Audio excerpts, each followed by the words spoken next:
Jonathan Christie tampil menggila, menghabisi Kenta Nishimoto dalam 2 game langsung untuk mengamankan tiket ke babak 16 besar dengan performa tanpa ampun.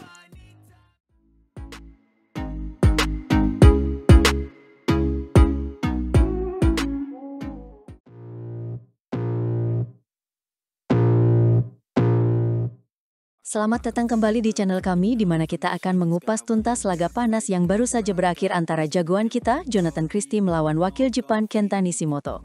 Benar sekali, pertandingan ini bukan sekadar laga biasa, tapi sebuah pertarungan penuh gengsi yang membuktikan kualitas sesungguhnya dari seorang Jonathan Christie. Sejak awal, atmosfernya sudah terasa sangat tegang. Betul, game pertama dimulai dengan kedua pemain saling membaca permainan. Nishimoto mencoba bermain cepat, tetapi Jojo dengan cerdik berhasil meredamnya. Pukulan-pukulan silangnya benar-benar merepotkan. Kita lihat bagaimana Jojo berhasil unggul tipis di awal memimpin 3-1 sebelum Nishimoto menyamakan kedudukan menjadi 3-3. Kejar-mengejar angka terjadi begitu ketat, menunjukkan betapa seimbangnya kekuatan mereka.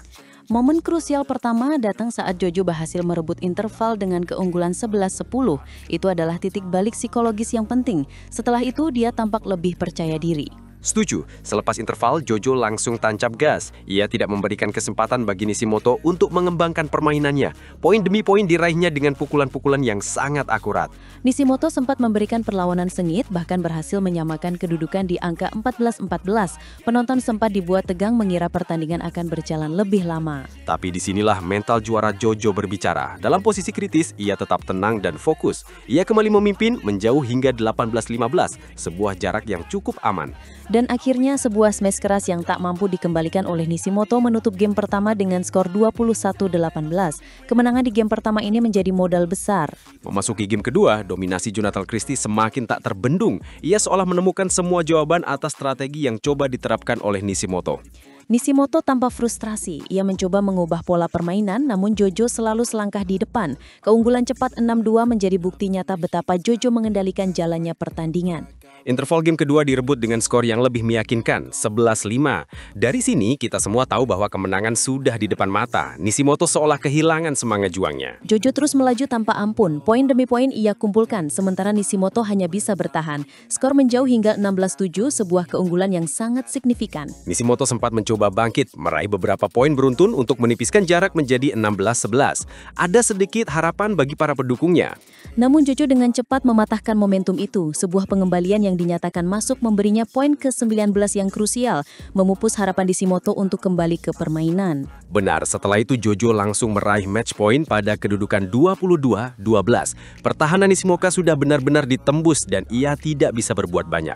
Dan akhirnya sebuah serangan brilian dari Jojo yang gagal dikembalikan oleh Nishimoto menyudahi perlawanan wakil Jepang tersebut. Skor akhir 21-12 menutup laga ini. Kemenangan 2 game langsung yang sangat meyakinkan. Jonathan Christie menunjukkan kelasnya sebagai salah satu pemain top dunia. Ia lolos ke babak 16 besar dengan penuh gaya. Performa seperti inilah yang kita harapkan dari para atlet andalan kita. Ketenangan, strategi matang, dan eksekusi tanpa celah. Nishimoto dibuat tak berdaya. Kemenangan ini tidak hanya penting untuk laju Jojo di turnamen ini, tetapi juga menjadi penambah semangat bagi seluruh tim Indonesia. Ini adalah pesan kuat untuk para lawannya. Kita tentu berharap performa gemilang ini bisa terus dipertahankan di babak-babak selanjutnya. Lawan yang lebih berat sudah menanti, tapi dengan permainan seperti ini kita optimis Jojo bisa melangkah jauh. Perjalanan masih panjang, tapi kemenangan telak atas Kenta Nishimoto ini adalah awal yang perpung. Sebuah penampilan yang layak diacungi jempol. Tidak diragukan lagi, Jonathan Christie membuktikan bahwa dirinya adalah ancaman serius di turnamen ini. Ia tidak hanya menang, tetapi ia mendominasi sepenuhnya. Dari awal hingga akhir, Jojo menunjukkan fokus yang luar biasa. Setiap pukulan diperhitungkan dengan matang, setiap langkahnya penuh keyakinan. Nishimoto seakan dipaksa menari ikutan irama permainan Jojo. Momen-momen di mana Nishimoto mencoba keluar dari tekanan selalu berhasil digagalkan. Jojo sangat disiplin dalam bertahan dan sangat efektif saat menyerang. Ini adalah kemenangan strategis, bukan hanya adu kekuatan, tapi juga adu kecerdasan di lapangan. Jojo unggul di kedua aspek tersebut. Para penggemar bulu tangkis di seluruh Indonesia pasti sangat bangga dengan penampilan ini. Sebuah kemenangan yang diraih dengan cara yang sangat elegan dan dominan. Kita akan terus mengawal perjalanan Jonathan Christie di turnamen ini. Jangan lupa untuk terus memberikan dukungan penuh kepada para pahlawan olahraga kita. Tentu saja. Terima kasih telah menyaksikan ulasan kami. Tetap dukung channel ini agar kami bisa terus memberikan analisis mendalam dari dunia bulu tangkis. Sampai jumpa di video selanjutnya.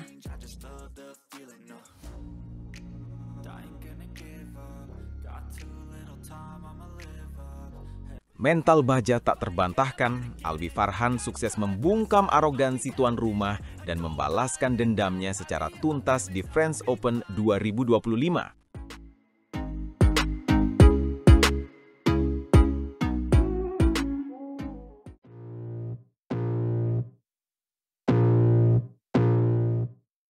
Wow, itu pembukaan yang sangat menggigit.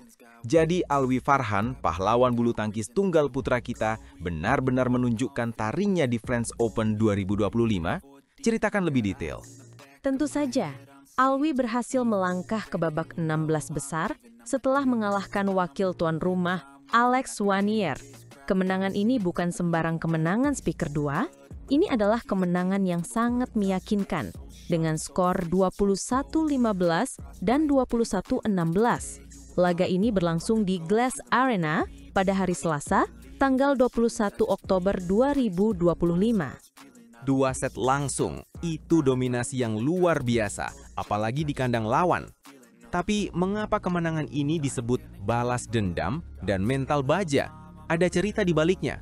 Ada, dan ini yang membuat kemenangan ini semakin manis. Ingat penampilan Alwi di Denmark Open 2025 pekan lalu? Dia hanya mampu menembus babak 16 besar. Ada keraguan, ada tekanan, dan bahkan sedikit kendala hamstring. Tapi di Prancis ini, dia bangkit. Jadi ini semacam penembusan dosa setelah hasil yang kurang memuaskan di Denmark. Saya bisa membayangkan betapa beratnya tekanan itu, apalagi dengan cedera kecil. Tepat sekali. Alwi sendiri mengatakan, "Saya bersyukur bisa bermain dengan baik, karena saya bisa mengontrol keraguan-raguan dalam diri saya, dan saya bisa recovery dengan baik setelah kemarin hasilnya kurang bagus di Denmark, dan ada sedikit kendala di hamstring. Semoga kedepannya bisa lebih baik." Ini menunjukkan kematangan mental yang luar biasa. Mengontrol keraguan-raguan diri sendiri itu bukan hal mudah, apalagi di level internasional. Lalu bagaimana dengan balas dendam yang Anda sebutkan tadi? Apakah ada sejarah antara Alwi dan Alex Lanier? Nah, ini dia bagian yang menarik. Alwi mengakui bahwa kemenangan atas Lanier ini terasa sangat spesial karena ia kalah di pertemuan terakhir mereka. Jadi ini memang benar-benar ajang balas dendam yang sukses. Oh, jadi ada rivalitas tersendiri. Itu pasti menambah bumbu drama di lapangan. Tapi Alwi tetap tenang menghadapi itu semua? Justru itu kuncinya. Dia menegaskan bahwa setiap pertandingan punya peluang yang sama. Dan kunci kemenangannya kali ini adalah kematangan strategi serta fokus pada diri sendiri. Dia tidak mau terbebani oleh kekalahan sebelumnya, melainkan menjadikannya pelajaran. Sebuah mentalitas juara sejati, tidak terpaku pada masa lalu, tapi belajar darinya. Lalu bagaimana Alwi menghadapi tekanan dari penonton tuan rumah yang pasti mendukung penuh Alex Lanier? Ini poin krusial lainnya speaker 2. Bermain di depan pendukung tuan rumah itu bukan perkara mudah. Alwi mengakui tekanan yang dirasakannya cukup besar, tapi dia punya cara jitu untuk mengatasinya. Apa rahasianya? Apakah dia punya mantra khusus atau teknik relaksasi? Dia bilang, bermain di depan pendukung Alex, saya tidak mau memikirkan itu. Saya lebih fokus memikirkan diri saya dulu untuk menjalankan strategi dari pelatih dengan cukup nyaman dan tenang. Ini menunjukkan kedewasaan dan fokus yang luar biasa. Dia memblokir semua gangguan eksternal. Luar biasa, dia benar-benar mengendalikan apa yang bisa dia kendalikan, dirinya sendiri dan strateginya. Jadi bisa dibilang ketenangan dan kedewasaannya dalam bermainlah yang membawanya pada kemenangan ini. Persis. Dia berhasil menaklukkan suasana dan tampil optimal.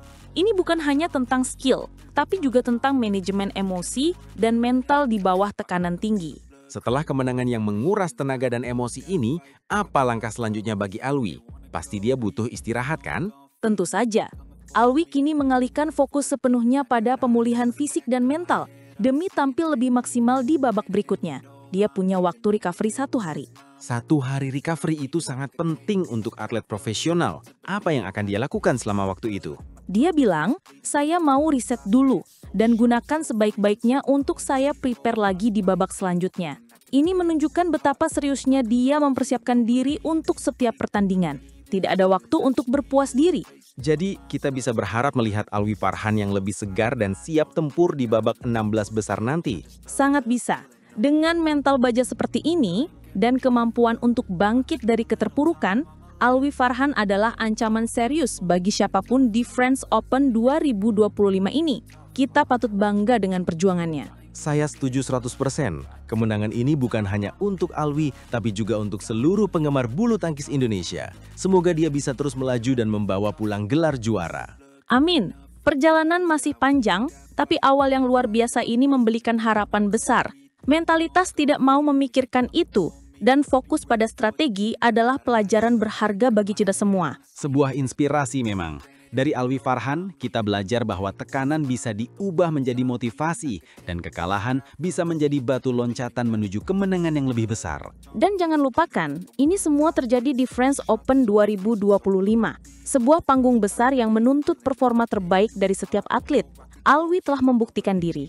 Jadi, para penonton di rumah, jangan sampai ketinggalan aksi Alwi Farhan selanjutnya di French Open 2025. Dukungan kita sangat berarti. Betul sekali. Mari kita terus dukung Alwi Farhan dan tim bulu tangkis Indonesia. Kemenangan ini adalah bukti bahwa kerja keras dan mental yang kuat akan selalu membuahkan hasil.